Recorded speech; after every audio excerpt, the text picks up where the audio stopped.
suara aspirasi rakyat dan kami. Apa rakyat? Karena selama ini Mas Roy CS ini sudah tersangka, masih dibiarkan terus di luar, belum ditahan, akhirnya terus mengulang-ulang perbuatan, membuat kekeseruan kan. Sekarang gini. Artinya adalah Anda meminta ada segera laporan ditahan lagi. aja. Laporan ini kan turunan-turunan dari kasus ini. Berkembang menjadi efek domino, kasus baru. Mas Roy melaporkan lagi yang lain. Semua awalnya dari ijazah palsu Jokowi. Masih bebas di luar kan? Udah.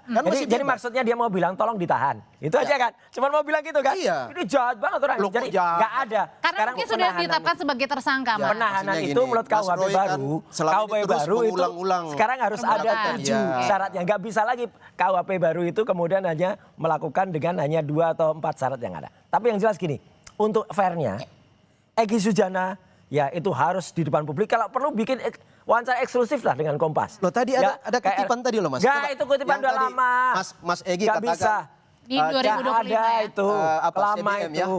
Ya? Pak Jokowi itu CBM. Ya itu lama. Cerdas, berani, militan. Ya. Itu sebuah pengakuan. Artinya Bang David ketika Bang Egy ini ke sana adalah ia juga mengakui kesalahan pernah mengatakan ijazahnya Pak Jokowi palsu. Jangan insinuasi. Kita harus kasih jempol ya. Jangan membuat persepsi atas kelakuan masih seseorang. punya moral yang kuat ya. Orang ciri-ciri orang bermoral itu dan punya jiwa besar adalah ketika sadar bahwa ada kesalahan meminta maaf itu baru jempol. Ya. Tetapi kalau seperti Mas Roy udah jelas-jelas tersangka masih terus entengnya bahwa enteng karena udah jelas. Pak Jokowi yang harus minta maaf. Oke, harus caranya jangan dibolak-balik. Ijazah palsunya itu harus diuji secara independen oleh laboratorium forensik independen. Indikasi ke arah itu sudah jelas. Sudah diuji, sudah diperlihatkan juga. Enggak, harus ada laboratorium forensik independen.